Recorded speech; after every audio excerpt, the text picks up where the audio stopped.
श्री कृष्ण मित्रों, श्री कृष्ण कहते हैं कि किसी को धोखा देना एक कर्ज है जो आपको किसी और के हाथों एक ना एक दिन जरूर मिलेगा। जिस तरह किसी पर भरोसा करना आवश्यक होता है, उसी तरह किसी का भरोसा बनाए रखना भी उतना ही आवश्यक होता है। भरोसा आईने की तरह होता है। आईना जितना स्वच्छ होता है, उतना ही साफ अपना प्रतिबिंब हमें दिखाई देता है। इसलिए भरोसे में किसी भी प्रकार के असत्य और छल का कोई स्थान नहीं होता है। परंतु हमें किसी पर भी भरोसा करने से पहले अत्यंत सावधान रहना चाहिए। मित्रों, आज हम आपको एक ऐसी कथा का श्रवण कराएंगे जिसे सुनकर आप भली भांति समझ पाएंगे कि कैसे लोगों पर भरोसा करना चाहिए और कौन से लोग आपके भरोसे के बिल्कुल भी लायक नहीं होते हैं। मित्रों, एक समय की बात है, किसी गांव के पास महामुनि भरद्वाज का आश्रम हुआ करता था। मुनि भरद्वाज बहुत बड़े ज्ञानी थे। उन्हें लोगों के भूत, भविष्य और वर्तमान का ज्ञान था। एक दिन मुनि भरद्वाज के आश्रम में एक व्यक्ति आता है जो अपने अंतर्मन से बहुत उदास लग रहा था। जब वह व्यक्ति मुनि भरद्वाज के पास आता है तो उसे उदास देखकर मुनि भरद्वाज जी कहते हैं, हे पुत्र, तुम बहुत ही उदास लग रहे हो। आखिर किन कारणों की वजह से तुम्हारा यह हाल हुआ है? मुझे लगता है तुम बहुत ही कठोर परिस्थितियों में फंसे हुए हो। तब वह व्यक्ति कहता है, हे महामुनि जी, मैं बड़ा ही अभागा मनुष्य हूं। मेरी स्त्री का समय से पहले ही देहांत हो गया और मैं अपनी पत्नी के वियोग में व्याकुल होता चला गया। तभी मेरे घर के पड़ोसियों ने कुछ चाल चली और मेरे पास जो भी जमीन थी वह सब कुछ उन लोगों ने हथिया ली और मेरा घर भी मुझसे छीन लिया। उन निर्दयी लोगों को मुझ अभागे पर दया भी ना आई। उन सब में मिलकर मेरा घर भी हथिया लिया और मुझे मेरे ही घर से बेघर कर दिया।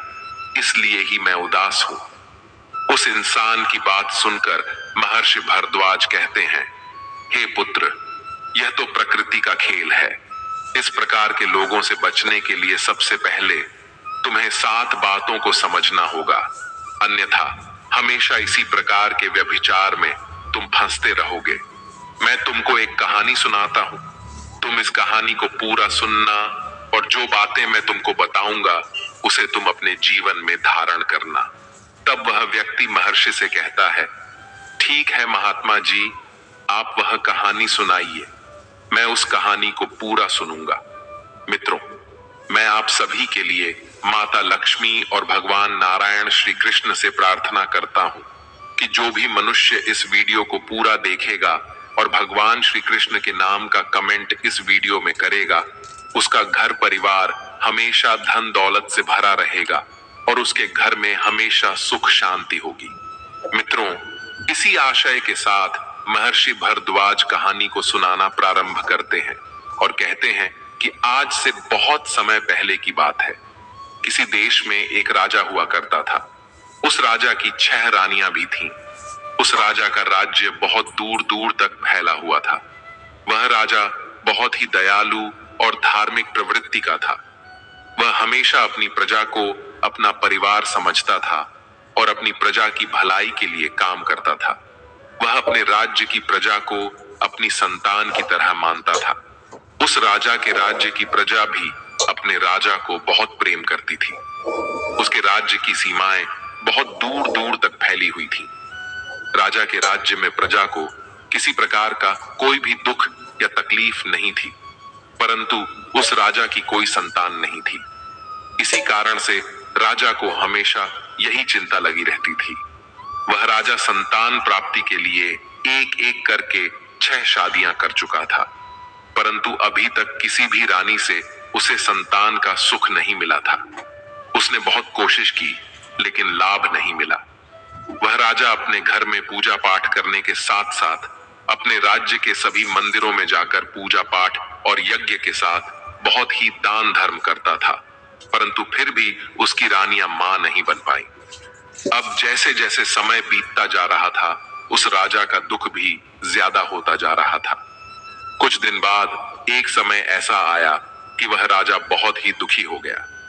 उस राजा के दुख को देखकर उसके राज्य की प्रजा भी दुखी रहने लगी थी, क्योंकि उन सभी को भी राजा के समान ही प्रजापालक और उत्तराधिकारी पाने की कामना थी, और वह कामना पूरी नहीं हो पा रही थी। उस राज्य के लोग हमेशा ईश्वर से उस राजा के लिए अपने अंतर मन से कामना करते थे कि राजा के यहाँ कम से कम एक पुत्र तो जरूर पैदा हो जाए जो उनके राज्य का आने वाला राजा बन सके। इसलिए ही उस राजा की प्रजा भी सभी देवी देवताओं की आराधना करती थी, देवी देवताओं से मन्नत मांगती थी।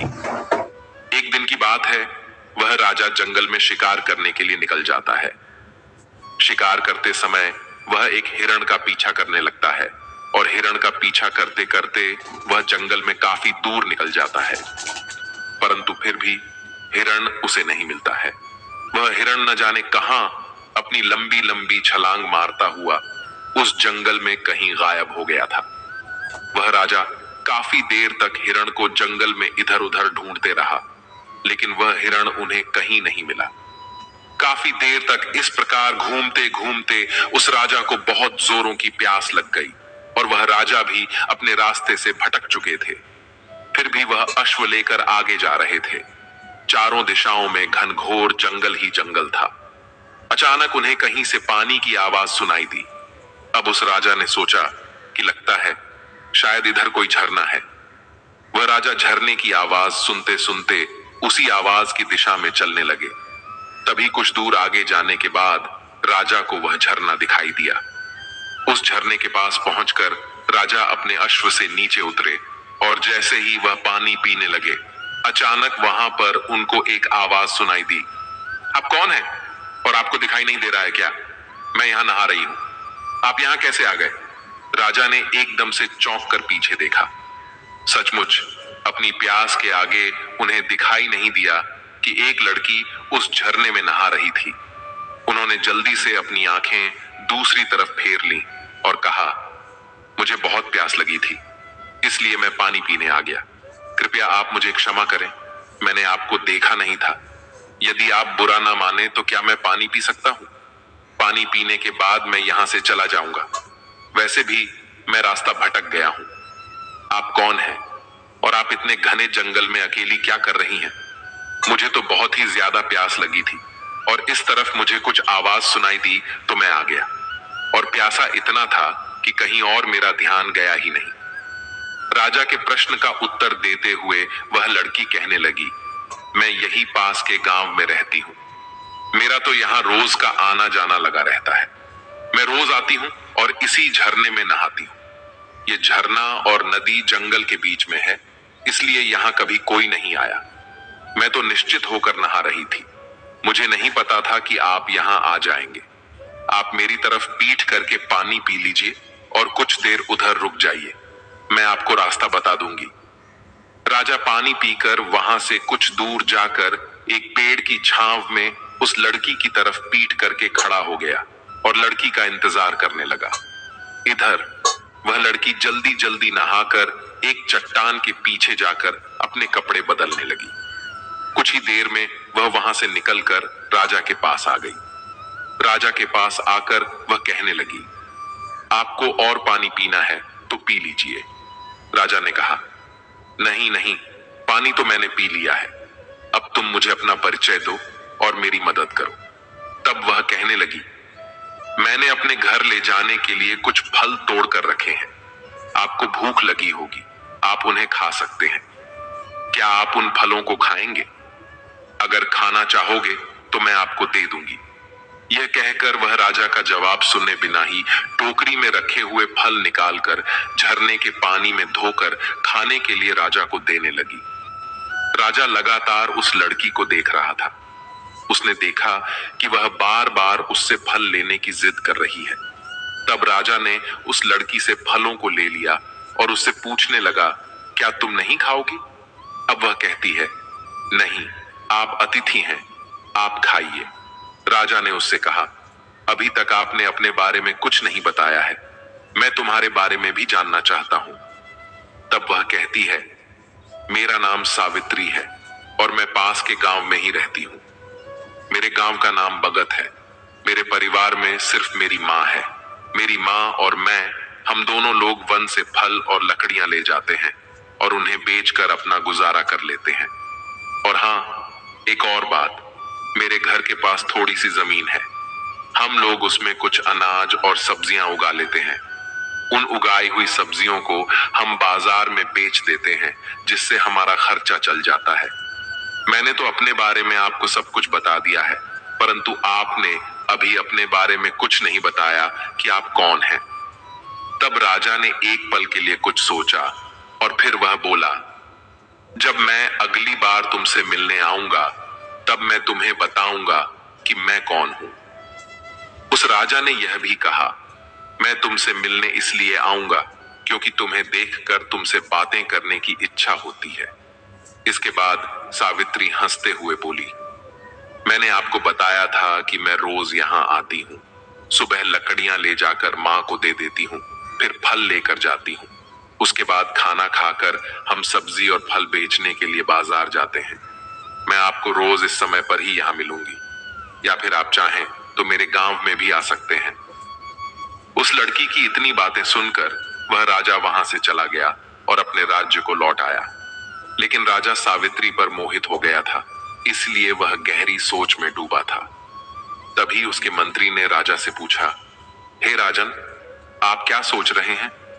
तब उसने सारी बात उसे बताई। तब वह मंत्री कहता है, हे राजन, आप उससे विवाह कर लो। हो सकता है उससे ही हमारे राज्य को एक उत्तराधिकारी मिल जाए। मंत्री का यह सुझाव सुनने के बाद अगले ही दिन राजा अपने मंत्री को साथ में लेकर सावित्री से मिलने के लिए निकल गया। जब वह झरने के पास पहुंचे तब उन्होंने सावित्री को आवाज दी। अब सावित्री झरने के पास नहीं थी। जब राजा के कई बार आवाज देने के बाद सावित्री बाहर नहीं आई, तब वह रुक गए और इंतजार करने लगे। काफी देर इंतजार करने के बाद भी जब उन्हें सावित्री दिखाई नहीं दी, तो राजा ने मंत्री जी को भी बुलाया और कहा, आज सावित्री दिखाई नहीं दे रही है। लगता है या तो आज सावित्री आई नहीं है या फिर वह आकर वापस चली गई है। परंतु उसने कहा था कि वह रोज यहां पर आती है, तो अब तक वह आई क्यों नहीं? तब उस मंत्री ने कहा, महाराज, क्यों ना हम लोग उसके गांव चले? राजा कहने लगा, हाँ, लगता है यही ठीक रहेगा। तब उन दोनों ने सावित्री के गांव में जाने का निश्चय कर लिया और दोनों सावित्री के गांव पहुंच गए। फिर सावित्री का नाम लेकर उसका पता पूछते हुए उसके घर पहुंच गए। वहां पर पहुंचकर राजा ने देखा कि सावित्री अपनी कुटिया के बाहर चुपचाप बैठी हुई थी। राजा ने उसे आवाज लगाई, सावित्री, तुम क्या कर रही हो? देखो, मैं तुमसे मिलने आया हूं। मैंने झरने के पास तुम्हारी बहुत प्रतीक्षा की, परंतु तुम वहां नहीं आई। सावित्री की आंखें आंसू से भरी हुई थीं। राजा ने पूछा, सावित्री, क्या हुआ? तुम क्यों रो रही हो? अब वहीं दो अजनबियों को अश्व पर सवार देखकर उनके पास बैठे हुए ग्रामीण में से एक ने कहा, बाबूजी, इसके अपनों में सिर्फ इसकी एक मां ही तो थी, और वह भी चल बसी है, क्योंकि उसे सर्प ने काट लिया था और उनकी मृत्यु हो गई। अब यह बेचारी अकेली रह गई है। आप ही बताएं कि ऐसे में अब यह बेचारी रोए नहीं तो क्या करे? लेकिन आप लोग कौन हैं? तब मंत्री जी ने राजा का परिचय दिया। मंत्री की बात सुनकर पूरे गांव में खलबली मच गई। सभी ने मिलकर राजा का दिल से स्वागत किया। राजा ने गांव के मुखिया से कहा, मैं सावित्री से विवाह करना चाहता हूं, क्या आप लोगों को कोई आपत्ति है? तब उस गांव के मुखिया जी ने कहा, नहीं, हमें कोई दिक्कत नहीं है। हमारी बेटी राजरानी बनेगी। हमारे तो भाग्य ही खुल गए हैं। ये गांव अब आपका ससुराल होगा। इससे अधिक हमें और क्या चाहिए? गांव वालों ने जल्दी जल्दी सारी तैयारी करके राजा और सावित्री का विवाह करवा दिया। उस राजा ने सावित्री को नया नाम दिया रानी राजलक्ष्मी। राजा और मंत्री जी नई रानी राजलक्ष्मी को लेकर अपनी राजधानी वापस जाने के लिए जब तैयार हुए, तब गांव वालों ने बहुत ही धूमधाम से गांव की बिटिया राजलक्ष्मी को विदा किया। पूरा गांव बहुत ही ज्यादा खुश था। राजा राजलक्ष्मी के साथ अपने ससुराल से अपने राजमहल में आ गए। राजा की नई रानी को देखकर उस राजा की बाकी की 6 रानियां ईर्ष्या से जलकर राख हो रही थीं। उन सभी रानियों ने मन से दुखी होने के बाद भी अपने आप को खुश दिखाते हुए राजलक्ष्मी का स्वागत किया। अब तो राजा का अधिकांश समय राजलक्ष्मी के साथ ही व्यतीत होता था। राजलक्ष्मी भोली भाली और मासूम दिल की थी। वह अपनी सौतनों के मन में छिपी हुई अपने प्रति ईर्ष्या को पहचान नहीं रही थी। अब राजलक्ष्मी के साथ राजा के विवाह को भी काफी समय बीत चुका था, लेकिन फिर भी उन्हें कोई संतान नहीं हुई।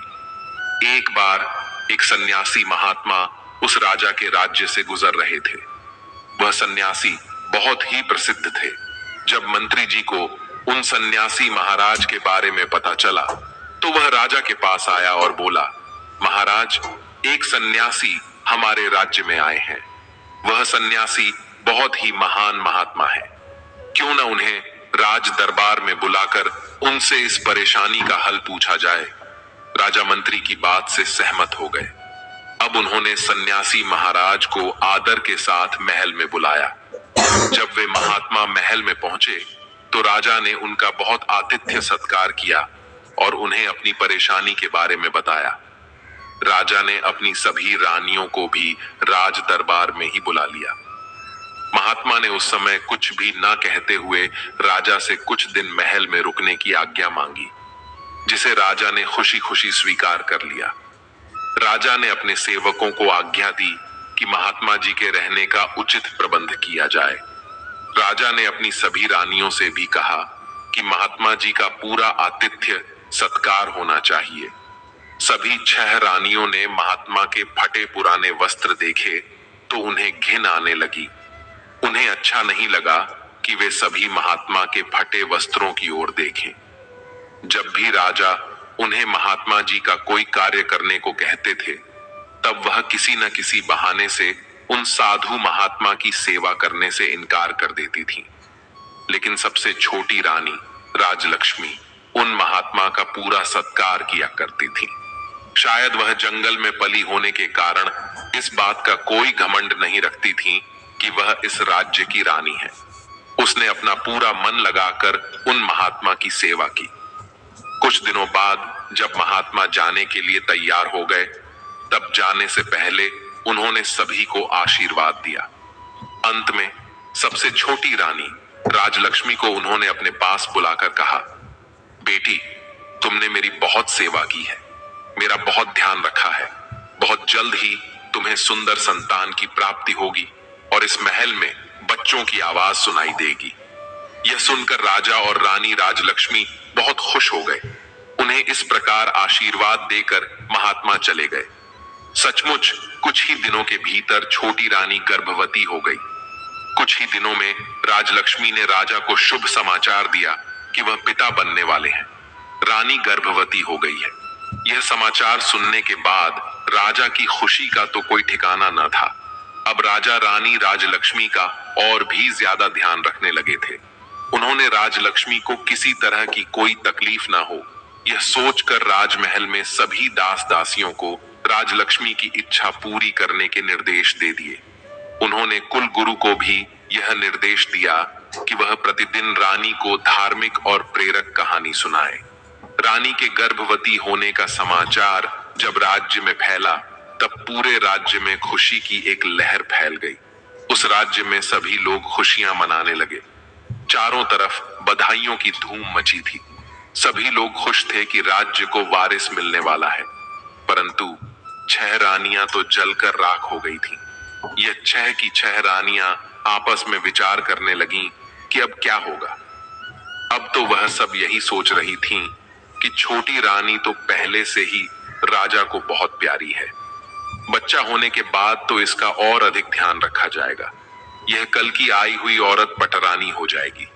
उसके बाद हम सभी का तो कोई महत्व ही नहीं रह जाएगा और ये हमें दासी की तरह समझेंगे।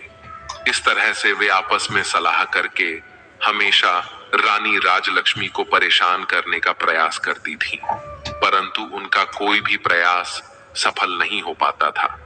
कभी कुलगुरु के लोग रास्ते में आ जाते थे, तो कभी राजा की प्रजा और कभी दासियां, तो कभी स्वयं राजा ही उनके रास्ते की रुकावट बन जाते थे। इस तरह समय बीत रहा था और रानी की गर्भावस्था का समय भी लगभग पूरा होने वाला था। तभी अचानक राज्य की सीमा पर विद्रोहियों ने विद्रोह कर दिया। उनके विद्रोह को दबाने के लिए राजा ने सेनापति को भेजा, परंतु वह अपने काम में असफल रहे। तब राज्य की सीमा पर स्वयं राजा को ही जाना पड़ा। राजा ने अपनी सबसे बड़ी रानी को छोटी रानी राजलक्ष्मी की उचित देखभाल करने का आदेश दिया और वह विद्रोह को दबाने के लिए महल से निकल गए। राजा के जाते ही सभी रानियों को सुनहरा अवसर मिल गया और सभी रानियां राजलक्ष्मी से मधुर बातें करते हुए बच्चे के लिए आवश्यक सावधानियां बताकर चली जाती थीं। रानी राजलक्ष्मी समझ नहीं पा रही थी कि आखिर कुलगुरु और सभी रानियों की बातें इतनी अलग अलग क्यों हैं। आखिर सही कौन है? दोनों की बातें एक दूसरे से बिल्कुल विपरीत हैं। तब वह अपने मन में सोचती है कि कुलगुरु तो पुरुष हैं और रानियां तो महिलाएं हैं। महिलाओं की बातें पुरुष कहां समझ पाएंगे। इसीलिए वह आंखें बंद करके बड़ी रानियों की हर बात मानती चली गई। एक दिन रानी को प्रसव पीड़ा शुरू हो गई। तब रानी राजलक्ष्मी ने बड़ी रानी से कहा, दीदी, मुझे बहुत तकलीफ हो रही है, मुझे कुछ उपाय बताइए, प्रसव कैसे होगा? समय पूरा हो गया था। तब बड़ी रानी के मन में बहुत ज्यादा ईर्ष्या हो रही थी। वह सोच रही थी कि अभी से इसका इतना ध्यान रखा जाता है, बच्चे पैदा होने के बाद न जाने कितना ज्यादा इसका ध्यान रखा जाएगा। यह सोचकर बड़ी रानी छटपटा रही थी और छोटी रानी को इस प्रकार मदद मांगते देखकर उसके मन में तरह तरह के षड्यंत्र पैदा होने लगे। उसने बहुत मीठे शब्दों में छोटी रानी से कहा, बहन, तुम चिंता मत करो, मैं कुछ करती हूं, मैं दाई को बुलाती हूं। तब तक तुम ऐसा करो कि देखो वह सामने खड़ा है, तुम उसमें अपना सिर डालकर कोठी के ऊपर खड़ी हो जाओ, इससे तुम्हें आराम मिलेगा और प्रसव आराम से हो जाएगा। तब तक दाई भी आ जाएगी। राजलक्ष्मी को ऐसा कहकर रानी वहां से चली गई। तब रानियों ने अपनी दासियों से कहा, राजमहल की दाई को बुला लाओ। जब दाई आई तो उन 6 रानियों ने मिलकर उसे धन देकर और कुछ समझाकर अपने साथ शामिल कर लिया। इधर राजलक्ष्मी इंतजार करने लगी कि अब वह क्या करे। जरूर प्रसव का यही तरीका होगा। वह कोठी पर खड़ी होकर घड़े में अपना सिर डालने लगी, लेकिन उसका सिर घड़े के अंदर नहीं जा रहा था। अब वह जमीन में बैठ गई और दर्द के कारण चिल्लाती रही, लेकिन उसे देखने वाला वहां पर कोई नहीं था। दूसरी तरफ बड़ी रानी और दूसरी रानियों ने अपनी विश्वसनीय दाई से कहा कि तुम छोटी रानी के कमरे के बाहर जाकर खड़ी रहो और देखती रहो कि वहां कोई दूसरा न जा पाए। दाई कमरे के बाहर खड़ी हो गई। छोटी रानी राजलक्ष्मी दर्द से रो रही थी।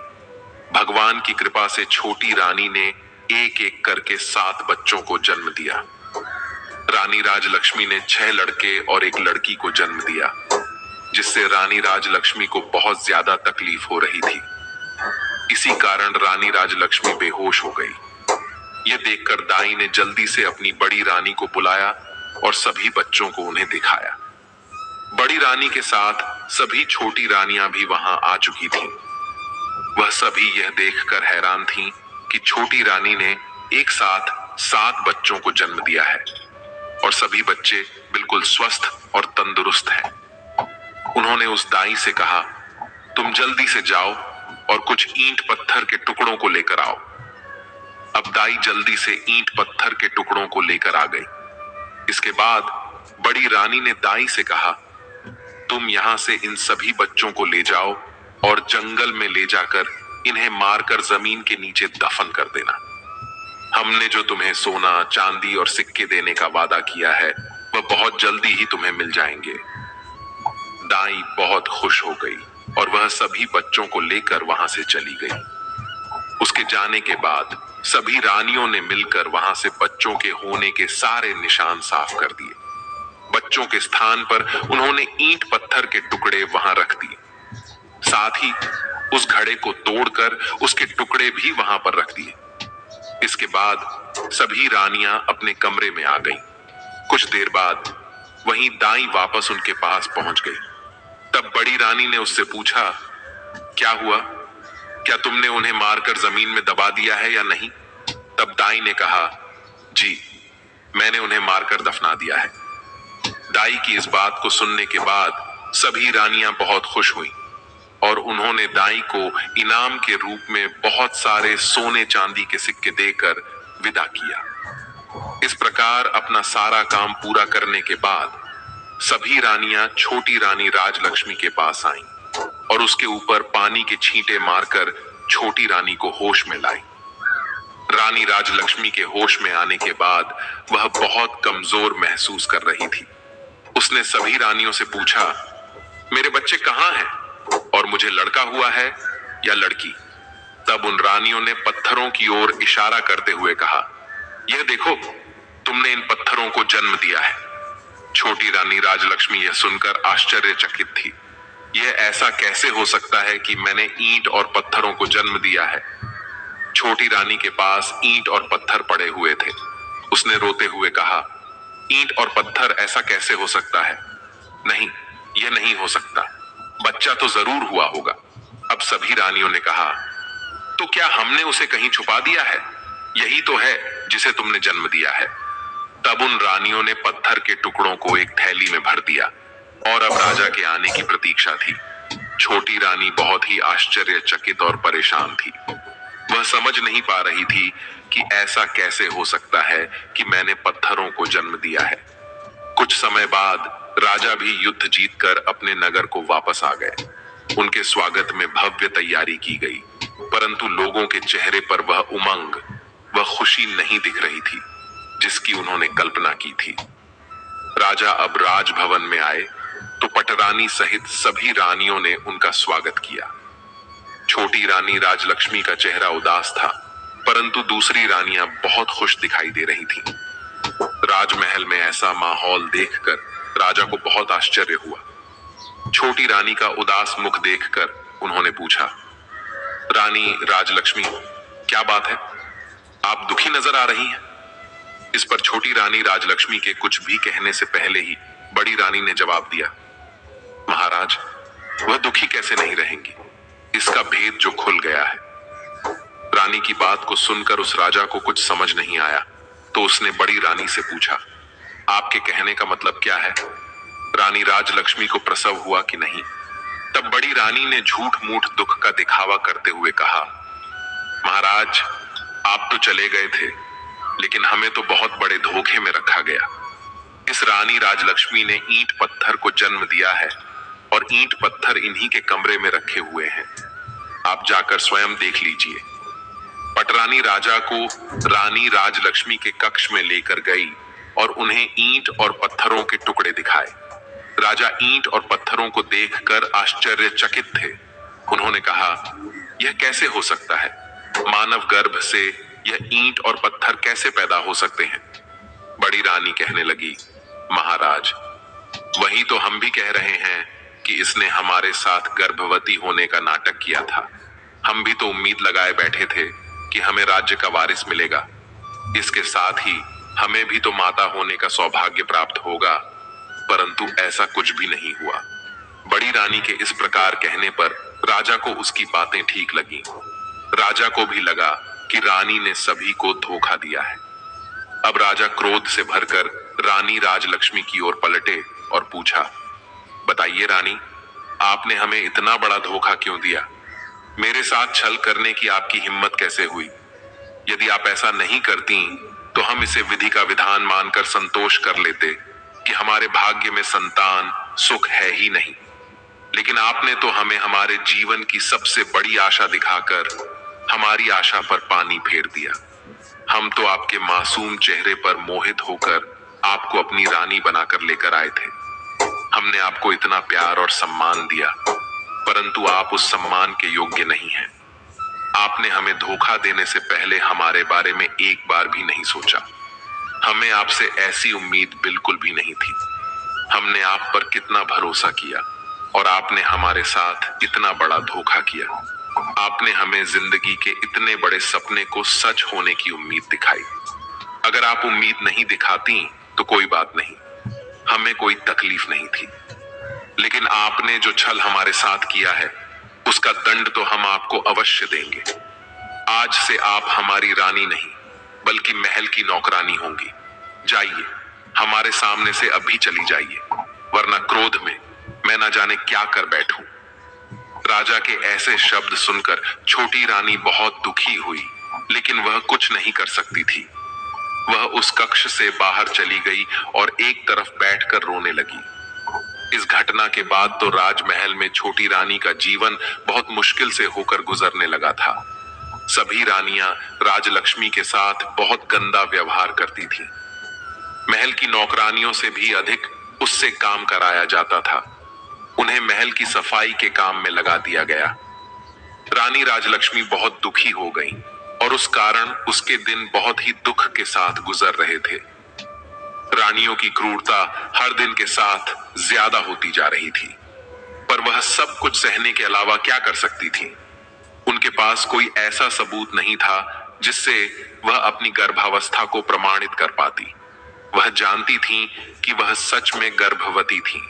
उन्हें यह आश्चर्य होता था कि उनके बच्चों का क्या हुआ। कई बार उनके मन में इच्छा होती थी कि वह राजमहल को त्याग कर अपने गांव चली जाएं और अपनी पुरानी दिनचर्या आरंभ करें। अब उसे अपनी पुरानी जिंदगी की बहुत याद आती थी, परंतु वह यह सोचकर अपना विचार बदल देती थी कि उसके रानी बनने पर उसके गांव वाले कितने खुश थे। अब वह जाकर किस मुंह से अपने दुर्भाग्य की कथा उन्हें बताएगी। इस तरह समय बीतता रहा और काफी समय के बाद एक दिन जब राजा दरबार में बैठे राज्य कार्य में व्यस्त थे कि तभी एक प्रहरी ने उनके पास आकर सूचना दी। प्रहरी ने कहा, महाराज, एक गांव का प्रधान आपसे मिलना चाहता है। राजा ने कहा, उसे भेज दीजिए। फिर राजा ने कहा, आइए प्रधान जी, आप क्या समस्या लेकर आए हैं? गांव के ग्राम प्रधान ने आकर राजा से कहा, महाराज, आपके शासन में किसी को कोई समस्या नहीं है। आपके राज्य में और हमारे गांव में सभी खुश हैं। आज मैं यहाँ आपके पास एक आश्चर्यजनक और चमत्कारी घटना के बारे में बताने के लिए आया हूँ, जिसके बारे में जानकर हम सब गांव वालों की तरह आप भी बहुत ही हैरान हो जाएंगे। महाराज, मुझे लगा कि आपको इसके बारे में पता होना चाहिए, इसलिए मैं यहाँ चला आया। तब राजा कहने लगे, प्रधान जी, ऐसी कौन सी चमत्कारपूर्ण घटना हुई है, हमें बताइए। तब प्रधान कहने लगे, महाराज, हमारा गांव जंगल के पास में है। वहां बहुत से पौधे हैं, लेकिन पिछले कुछ समय से हम वहां एक स्थान पर एक चंपा का पौधा और कई बांस के पौधों को देख रहे हैं। ये पौधे अपने आप उग गए हैं, उन्हें किसी ने भी नहीं लगाया। शुरू में तो हम में से किसी ने भी उन पर विशेष ध्यान नहीं दिया, परंतु अब हम उनके बारे में जानने के लिए मजबूर हो चुके हैं। महाराज, उन ऊंचे बांस के पौधों के बीच में छिपा एक चंपा का पौधा ऐसा लगता है जैसे बांस के पौधों के द्वारा घेरा डालकर चंपा के पौधे की सुरक्षा की हो। उन्हें देखकर ऐसा लगता है कि जैसे वह बांस के पौधे खास तौर पर उस चंपा के पौधे की सुरक्षा के लिए ही लगाए हों। परंतु महाराज, यह भी एक सत्य बात है कि उन पौधों को हमारे गांव के किसी भी व्यक्ति ने नहीं लगाया है। ये सभी पौधे एक साथ अपने आप उगाए हैं। महाराज, इससे भी आश्चर्य की बात यह है कि यह चंपा का पौधा फूलों से लदा हुआ है, पर आज तक कोई भी उसके फूल को छू भी नहीं पाया है। अगर कोई छूना भी चाहता तो वह आसमान जितना लंबा हो जाता है। हमारे तो कुछ भी समझ में नहीं आ रहा है। महाराज, इतना ही नहीं, उनमें से मानव के बोलने की आवाज भी आती है। चंपा और बांस के सभी पौधे आपस में मानव की आवाज में बातें करते हैं। अब ग्राम प्रधान की यह सभी बातें सुनकर राजा आश्चर्यचकित हो गए। राजा के साथ साथ सभी दरबारी भी हैरान थे। राजा ने कहा, ऐसा कैसे हो सकता है? ठीक है ग्राम प्रधान जी, आप हमें यह बताइए कि वह पौधे बातें करते हुए क्या कहते हैं। तब ग्राम प्रधान कहने लगे, महाराज, जब कोई भी व्यक्ति फूलों को लेने के लिए चंपा के पौधे की ओर अपना हाथ बढ़ाता है तो चंपा के पौधे से आवाज आती है, बांस भैया, यह इस गांव के ग्रामीण फूल लेने आए हैं, इन्हें फूल देना है या नहीं। इसके बाद उन बांस के पौधों में से आवाज आती है, ना बहन, लग जा आकाश। इसके बाद चंपा की डालियां इतनी ऊंची हो जाती हैं कि कोई भी इंसान उन तक नहीं पहुंच पाता। लंबे डंडे से भी चंपा के फूलों तक पहुंचना संभव नहीं होता है, परंतु प्रतिदिन सुबह के समय चंपा के फूल जमीन पर बिखरे मिलते हैं, जो कि बहुत ही सुगंधित होते हैं। प्रधान कहते हैं, महाराज, आश्चर्य की बात तो यह है कि सभी ग्रामीणों ने फूल लाने की बहुत कोशिश की, परंतु आज तक एक भी फूल अपने हाथों से नहीं ला पाए। यहाँ तक कि कई गांव के ग्रामीणों ने भी बहुत प्रयास किया, परंतु कोई भी व्यक्ति एक भी फूल नहीं तोड़ पाया। सभी असफल रहे। अब तो सभी लोगों ने उस चंपा के पौधे को आकाश चंपा के पौधे के नाम से बुलाना शुरू कर दिया है। राजा ने ग्राम प्रधान की यह सभी बातें सुनने के बाद हैरान होकर मंत्री को आदेश दिया, मंत्री जी, आप खुद जाकर देखिए वे किस प्रकार के पौधे हैं और इसके बारे में हमें पूरी जानकारी दीजिए। मंत्री जी ने कहा, मैं स्वयं जाकर देखता हूं। मंत्री जी उसी समय ग्राम प्रधान को लेकर दरवाजे से बाहर निकल गए। राजा और सारे दरबारी यह सब सुन और देख रहे थे। वह समझ नहीं पा रहे थे कि आखिर सच्चाई क्या है। मंत्री के वहां से जाने के बाद राजा भी यह सोचकर अपने राज्य कार्य में व्यस्त हो गए कि मंत्री जी गए हैं, वह सब कुछ पता लगा कर आ जाएंगे।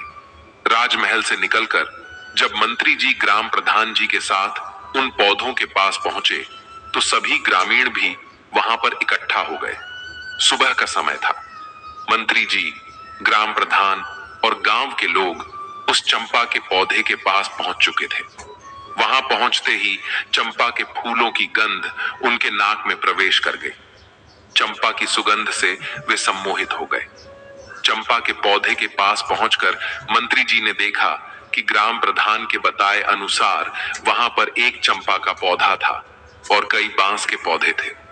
चंपा का पौधा बिल्कुल बीच में था और बांस के पौधे उसे अपनी सुरक्षा के घेरे में लिए हुए खड़े थे। चंपा की डालियां सामान्य ऊंचाई पर थीं, जिन्हें मंत्री जी आराम से अपने हाथ से पकड़ सकते थे और फूल भी तोड़ सकते थे। पौधे के चारों ओर जमीन पर फूल बिखरे हुए थे। मंत्री जी चंपा के फूलों की सुगंध से सम्मोहित होकर चंपा के पौधे की ओर गए और फूल लेने के लिए अपना हाथ आगे बढ़ाया। तभी वहां पर मौजूद सभी लोगों को चंपा के पौधे से निकलती हुई एक मानव आवाज सुनाई दी, जिसे सुनकर मंत्री के हाथ जहां के तहां रुक गए। वे आश्चर्यचकित हो उठे। वे यह देख रहे थे कि यह आवाज चंपा के पौधे से आई थी। चंपा के पौधे से आवाज आई, हे बांस भैया। हाँ बहन चंपा, यह आवाज बांस में से आई थी। उसके बाद चंपा के पौधे से आवाज आई, हमारे मंत्री जी फूल तोड़ने आए हैं, क्या मैं दे दूं या लग जाऊं आकाश। वह आवाज सभी को स्पष्ट सुनाई दे रही थी। सभी आश्चर्य के साथ उन बांस के पौधों की ओर देख रहे थे।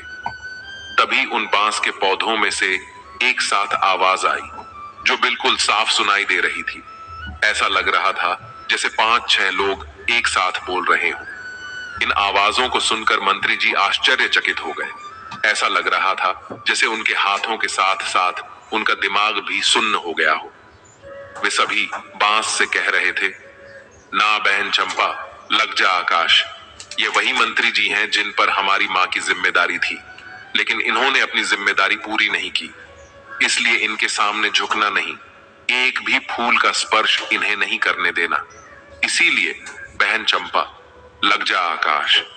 और अचानक से चंपा की सभी डालियां इतनी ऊंची हो गईं कि अब मंत्री जी किसी भी तरह से उसके एक भी फूल को नहीं तोड़ सकते थे। मंत्री जी ने चंपा के फूल तोड़ने का बहुत प्रयास किया, लेकिन बहुत कोशिश करने के बाद भी वह एक फूल भी नहीं तोड़ सके। उन बांस के पौधों में से अब जो आवाज आ रही थी, वे मंत्री जी से कह रही थीं, जाइए मंत्री जी, आप अपने राज कार्य का संचालन कीजिए। आप किसी इंसान की जिम्मेदारी लेने के योग्य नहीं हैं। मंत्री जी, आप अपनी जिम्मेदारी पूरी तरह से निभाते नहीं हैं। आपने एक बार भी यह देखने की कोशिश नहीं की कि हमारी महारानी राजलक्ष्मी गर्भावस्था के अंतिम समय में कैसे हैं और उनका प्रसव कैसे होगा। ऐसे कठिन समय में उन्हें कौन कौन सी समस्या हो सकती है। इसीलिए अब आप यहां से जाइए। हमारी दृष्टि में आपने अपराध किया है, आप हमारे सामने से चले जाइए। उन बांस की बातों को सुनकर मंत्री जी आश्चर्यचकित थे। एक ओर तो उन्हें इस बात का आश्चर्य हो रहा था कि ये पौधे मनुष्य की आवाज में बात कैसे कर रहे हैं, वहीं दूसरी ओर वह यह सोचकर भी हैरान थे कि वह सचमुच रानी राजलक्ष्मी को दिन में केवल एक बार देखकर आ जाते थे। ये बात सच तो थी, लेकिन उन्हें यह समझ नहीं आ रहा था कि यह बात इन पौधों को कैसे पता चली। और वह आत्मग्लानि से भर उठे, क्योंकि उन्हें गर्भावस्था के अंतिम समय में रानी की देखभाल तथा प्रसव अपनी निगरानी में करवाना चाहिए था। अब उन्हें यह महसूस हो रहा था कि सच में उन्होंने अपनी जिम्मेदारी सही ढंग से पूरी नहीं की है, परंतु यह बात इन पौधों को कैसे पता है। तब उन्होंने पौधों से पूछा, आप ही हमें बताइए, हमसे क्या गलती हुई है और हमारे द्वारा हुई उस गलती का क्या प्रायश्चित हो सकता है, जिससे हमारी भूल सुधारी जा सके। परंतु उसके बाद उन पौधों में से कोई आवाज नहीं आई। मंत्री जी पौधों से बात करने का बार बार प्रयास करते रहे। उन्होंने पौधों से कई प्रकार के प्रश्न पूछे, लेकिन उन्हें पौधों की तरफ से कोई उत्तर नहीं मिला और न ही अब पौधों की तरफ से कोई भी आवाज आ रही थी। लेकिन चंपा की डालियां अभी भी ऊंचाई पर थीं, इसलिए मंत्री जी बहुत परेशान थे। मंत्री जी को उनके प्रश्नों के उत्तर नहीं मिले थे। वह निराश होकर वहां से वापस जाने लगे। वहां से लौटने से पहले उन्होंने गांव वालों से कहा, मैं इस बात को महाराज से अवश्य कहूंगा और मुझे पूरा विश्वास है कि मेरी बात सुनने के बाद महाराज इस बात का पता लगाने के लिए यहां अवश्य आएंगे। इसके बाद मंत्री जी वहां से अपनी राजधानी वापस आ गए। राजमहल वापस आकर उन्होंने महाराज को सारी बातें बताई और कहा, महाराज, मुझे लगता है कि राजमहल में कुछ षड्यंत्र तो अवश्य हुआ है। अब मुझे तो अपने ऊपर ग्लानि हो रही है। मुझे ऐसा लग रहा है कि जैसे मैं राजलक्ष्मी की देखभाल पूरी तरह से नहीं कर पाया। आज मुझे उन पौधों की बात सुनकर ऐसा लग रहा है कि कुछ ऐसा हुआ है जो हम लोग नहीं जानते।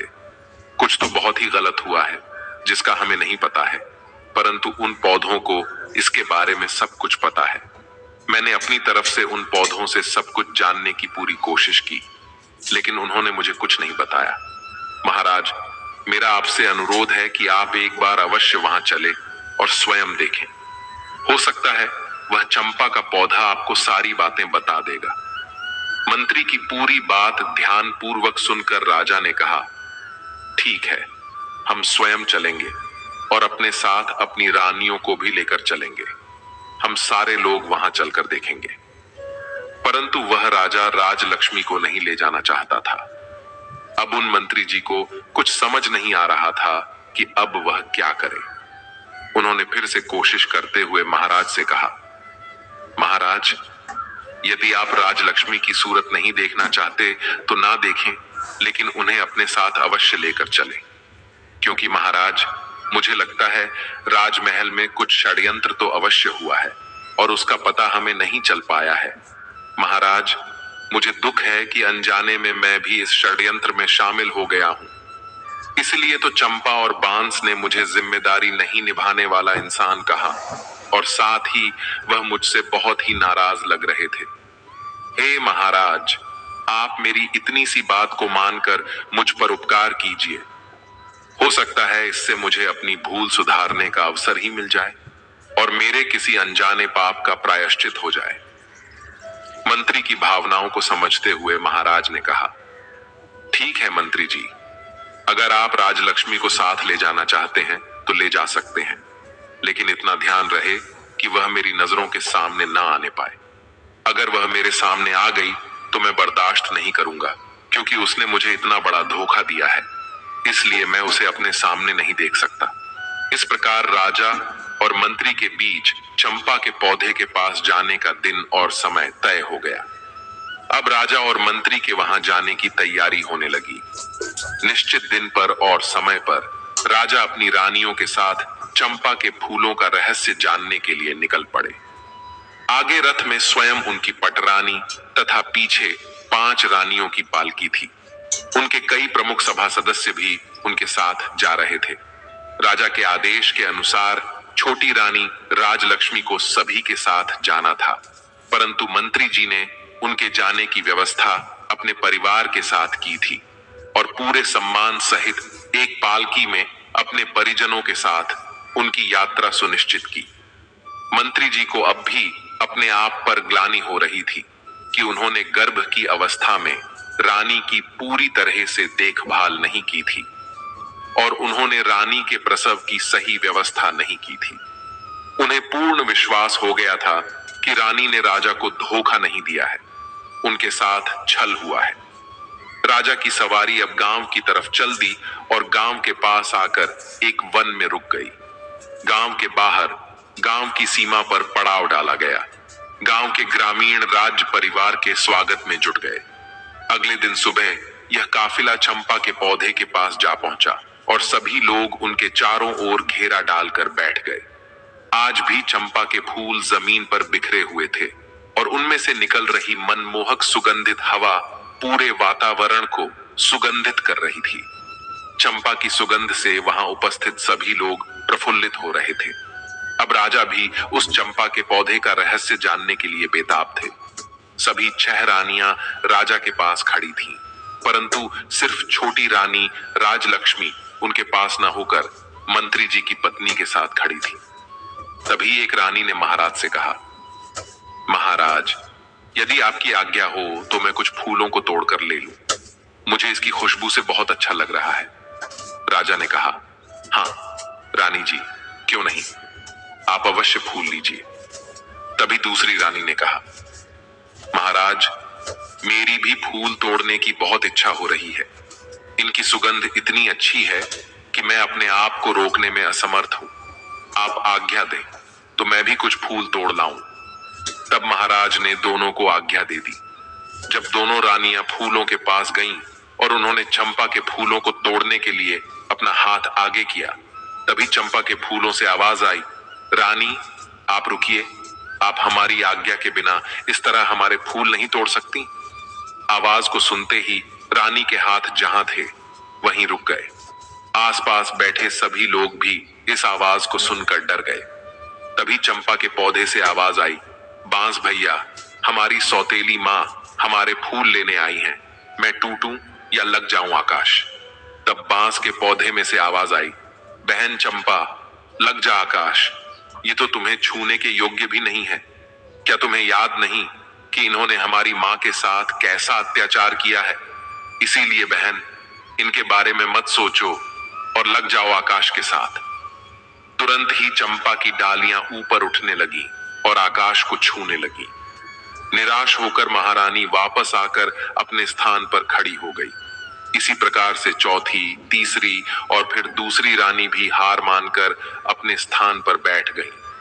इसके बाद आई सबसे बड़ी रानी। उन्होंने अपने हाथ पौधे की ओर बढ़ाया और कहा, सुनो, मैं इस राज्य की महारानी और महाराजा की पटरानी हूं। इस राज्य में जो कुछ भी है उनका उपयोग सबसे पहले या तो मैं करती हूं या फिर मेरी अनुमति से किसी और को प्राप्त हो सकता है। इसलिए चंपा, अपनी डाली को नीचे झुका और मुझे फूल तोड़ लेने दे। इस बार चंपा की डालियों से आवाज आई, बांस भैया, हमारी सौतेली माँ मुझे फूल देने के लिए चेतावनी के साथ डरा रही है। हमें अपना आदेश मानने के लिए कह रही है। तुम क्या कहते हो, हमें इनका आदेश मानना चाहिए या नहीं? तब बांस बोला, ना बहन, तुम्हें आदेश देने का इनके पास कोई अधिकार नहीं है। हम राजा की प्रजा नहीं है और हम कोई वस्तु भी नहीं जो इनकी उपयोग में आना आवश्यक हो। और क्या तुम्हें याद नहीं है कि इन्होंने ही तो हमारी मां को सबसे ज्यादा दुख दिया है? राज्य की रानी तो माता होती है, इसीलिए पूरी प्रजा भी उनकी संतान बनकर उनके आदेशों का पालन करती है। परंतु इन्होंने तो माता होने का अपना कर्तव्य ही नहीं निभाया है। और इन रानी के हाथों में तुम अपने सुगंधित फूलों को कैसे दे सकती हो? इसीलिए बहन, तुम झुकना मत, तुम आकाश में ही रहो। तुम्हें इनका स्पर्श भी नहीं होने देना चाहिए। सभी के सामने यह बातें सुनकर बड़ी रानी का सिर लज्जा से झुक गया। सभासदों, राज्य की जनता और ग्रामीणों के समक्ष उनका इतना अपमान हुआ जो उन्हें बिल्कुल भी अच्छा नहीं लगा, परंतु वह इस पौधे को कोई दंड भी नहीं दे सकती थी। उस रानी की इच्छा तो यह हो रही थी कि बांस और चंपा के पौधे के टुकड़े टुकड़े करवा दे, लेकिन वह मजबूर थी, इसलिए चुपचाप आकर अपने स्थान पर खड़ी हो गई।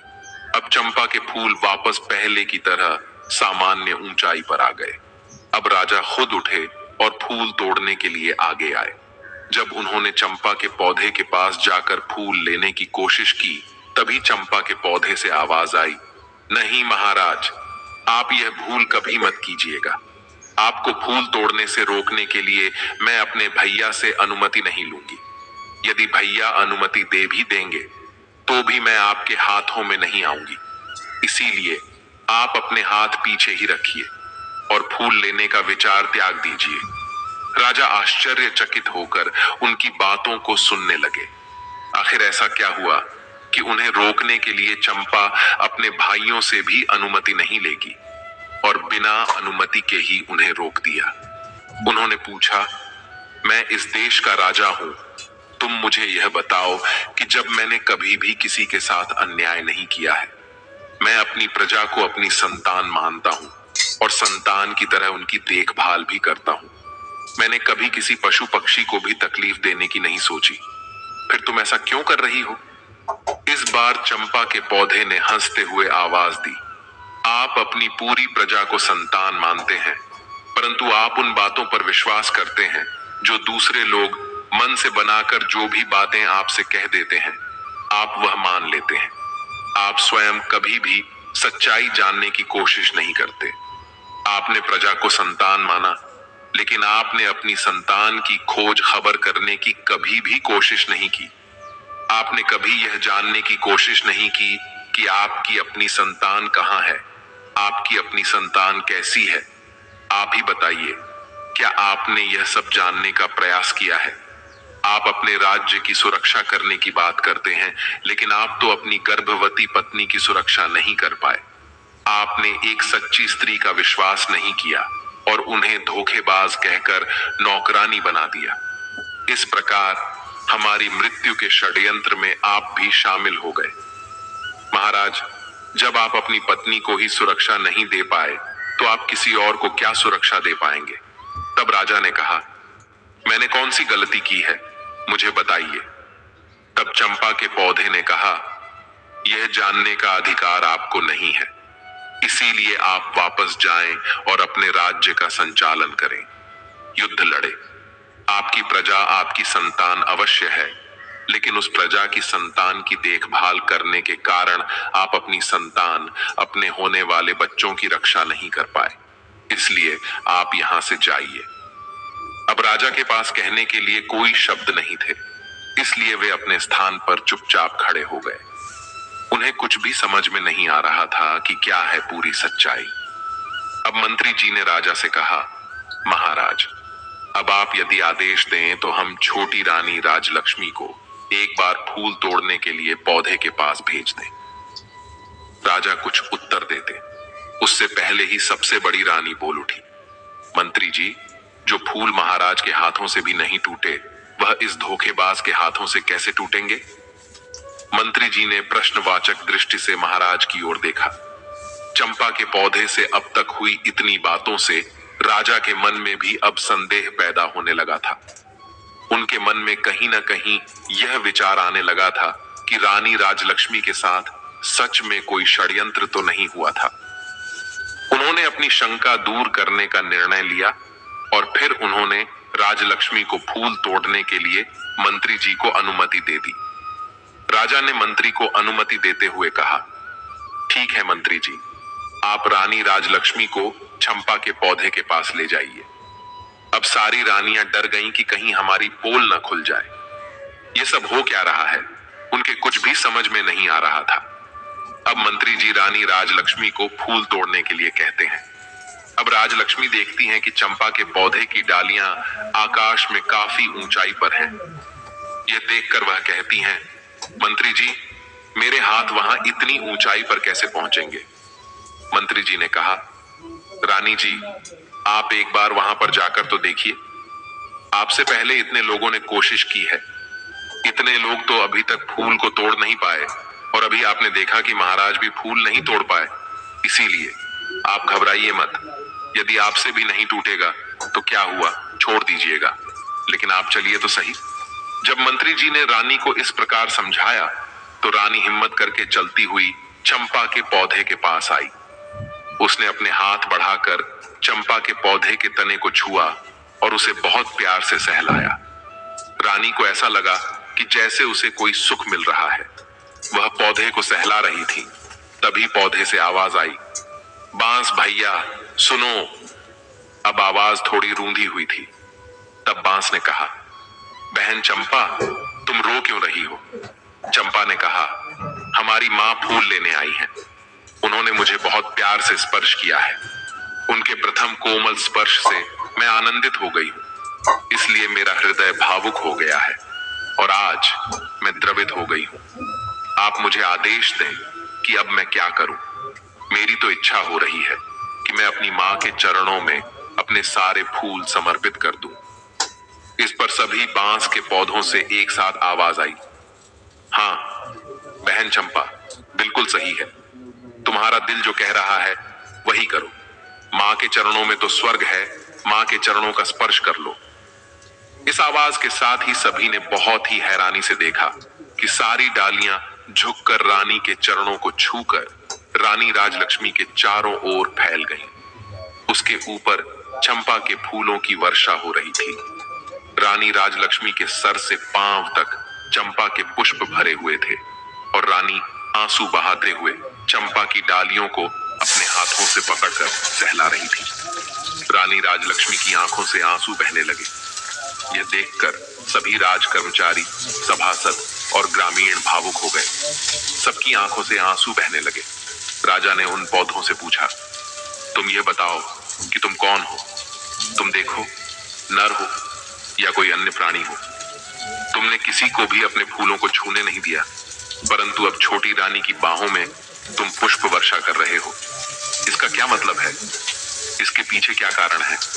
मुझे बताओ, मैं इसके बारे में विस्तार से जानना चाहता हूं। इस बार चंपा ने कहा, राजन, मैं और यह 6 बांस आपकी और छोटी रानी की ही संतानें हैं। हम 7 भाई बहनों का जन्म एक साथ हुआ था। मुझसे बड़े 6 भाई और मैं सबसे छोटी बहन थी। हमारे जन्म के समय हमारी माँ प्रसव के समय बहुत अधिक पीड़ा में थी।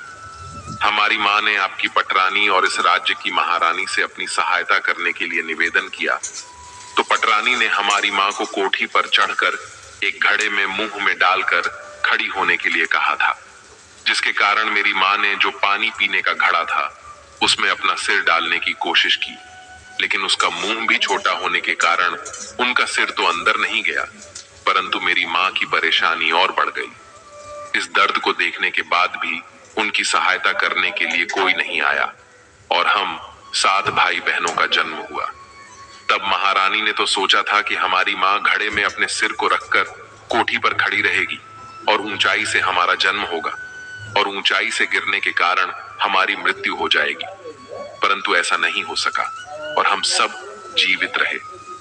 परंतु माँ उस अवस्था में दर्द से बेहोश होकर भूमि पर गिर गई थी। तब महारानी ने एक दाई को बुलाया।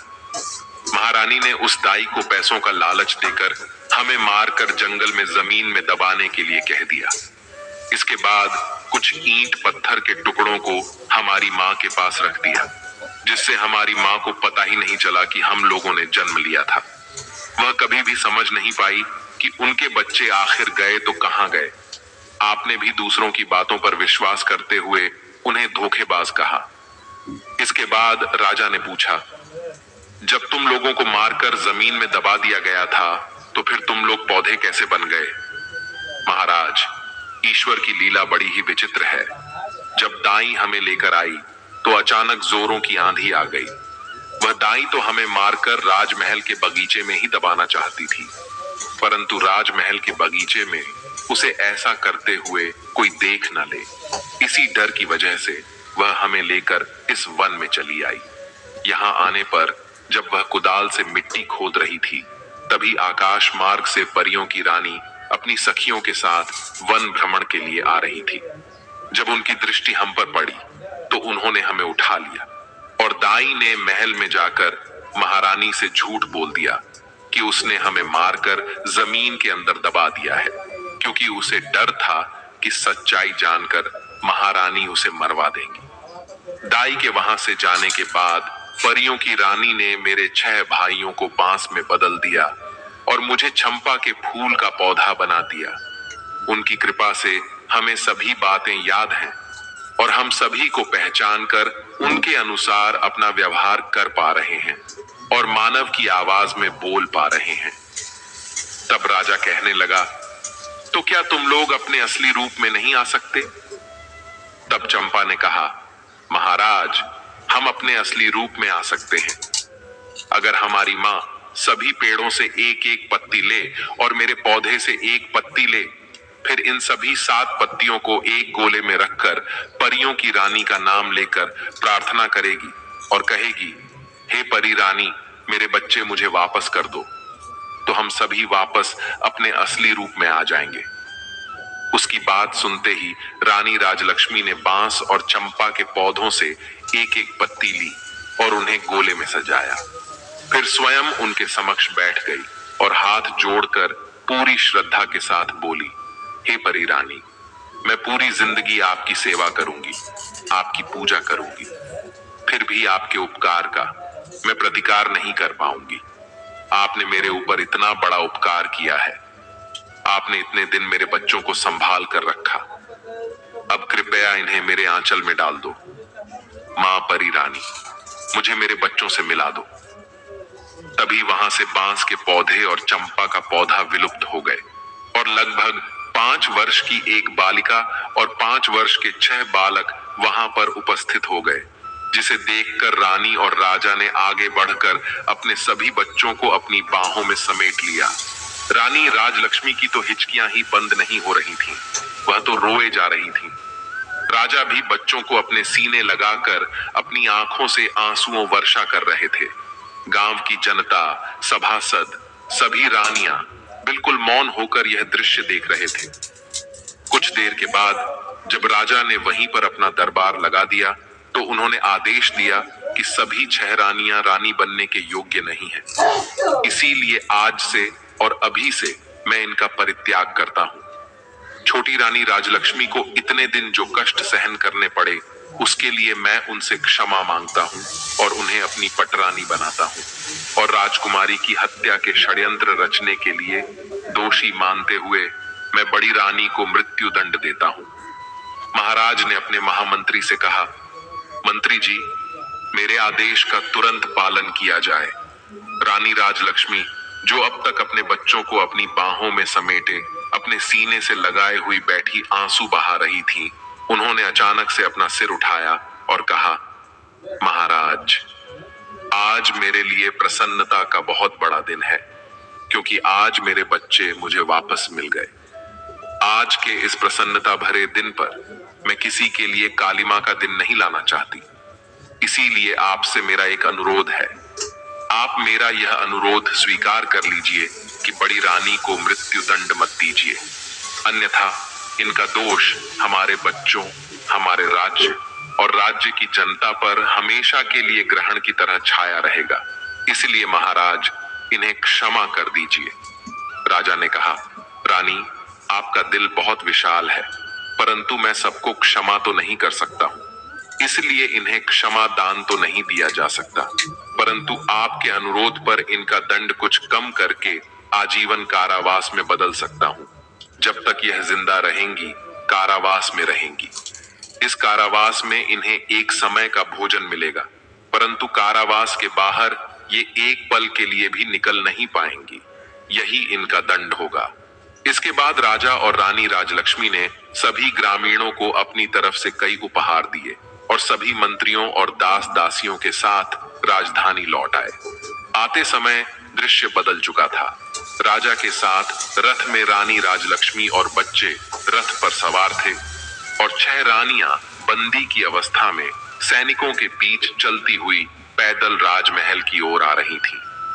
राजमहल पहुंचने पर उन्हें कारागृह में डाल दिया गया। राजा रानी राजलक्ष्मी के साथ और अपने बच्चों के साथ सुखपूर्वक अपने राज्य की जनता का पालन करते हुए अपना जीवन बिताने लगे। रानी राजलक्ष्मी के दिन जैसे पहले थे वह बदल गए थे। भगवान की कृपा से राज्य के सभी लोगों के जीवन में भी खुशियां आ गईं। भगवान अच्छे के साथ हमेशा अच्छा करते हैं और बुरे का परिणाम बड़ा ही भयानक होता है। इस कहानी से हमें यह सीख मिलती है कि हमें किसी पर भरोसा नहीं करना चाहिए, चाहे वह कितना भी सगा क्यों ना हो। अब महर्षि भारद्वाज उस युवक से कहते हैं, हे पुत्र, अब मैं तुम्हें उन 7 लोगों के बारे में बताता हूं जिनसे हमेशा सतर्क रहना चाहिए। इन 7 लोगों से हमेशा दूरी बनाकर ही रखनी चाहिए, अन्यथा ये मित्र होते हुए भी प्रतिघात कर देते हैं। पहला, जो मनुष्य अपना काम बनने के लिए तुम्हारा इस्तेमाल करेगा और तुम्हें बीच मझधार में छोड़कर चला जाएगा, ऐसे इंसानों से मित्रता कभी न रखें, क्योंकि समय आने पर ऐसे इंसान पीछे से चाकू भोंक देते हैं। दूसरे इंसान वह होते हैं जो सिर्फ काम होने पर ही याद करते हैं। ऐसे लोगों से हमेशा दूर रहना चाहिए। तीसरा, जो मनुष्य आपसे मीठी मीठी बातें करता है उससे तुरंत ही दूरी बना लेनी चाहिए, क्योंकि ऐसा मनुष्य समय आने पर आपके विपरीत खड़ा हो जाता है और विपरीत पक्ष में मिलकर वह तुम पर ही हावी हो जाता है। चौथा, जो मनुष्य स्वयं संकट आने पर तुम्हें याद करता है और यदि तुम्हें संकट आए तो वह उस संकट पर तुम्हारे साथ खड़ा नहीं होता, तो ऐसे मनुष्य से हमेशा दूर रहना चाहिए। ऐसा मनुष्य सिर्फ अपने आप को ही देखता है, उसे दुनिया से मतलब नहीं होता। मतलब के समय पर ही वह केवल तुम्हें याद करता है, तो उसका तत्काल त्याग कर देना चाहिए। पांचवा, यदि आपके परिवार में, आपके भाइयों में आपस में लड़ाई हो तो किसी तीसरे मनुष्य को बीच में बोलने नहीं देना चाहिए। इससे घर में फूट पड़ जाती है और वह मनुष्य मजे उड़ाता है। तो ऐसे मनुष्य को अपने घर के मामलों में दखल देने से हमेशा दूर रखना चाहिए। छठा, किसी भी मनुष्य के लिए अपने आप को न्यौछावर नहीं करना चाहिए। इससे मनुष्य की अहमियत का पतन होता है और वह मनुष्य आपकी अहमियत का ही फायदा उठाता है, बाद में वही तुम्हें त्याग देता है। तो ऐसे मनुष्य से भी दूर रहना चाहिए। सातवां, मनुष्य को हमेशा लालची मनुष्य से दूर रहना चाहिए, क्योंकि वह लालच के वश में आकर किसी भी हद तक गिर सकता है। हे पुत्र, यही तुम्हारे साथ भी हुआ है, तुम्हारे साथ भी छल किया गया है। अब महर्षि भारद्वाज की बातें उस युवक के समझ में आ गई थी। तब वह युवक महर्षि भारद्वाज को प्रणाम करता है और वहां से चला जाता है। मित्रों, आशा है आपको हमारा यह प्रयास अवश्य पसंद आया होगा। आपसे अनुरोध है कि आप इस वीडियो को लाइक करें और अपने अधिक से अधिक परिजनों के साथ इसे शेयर करें।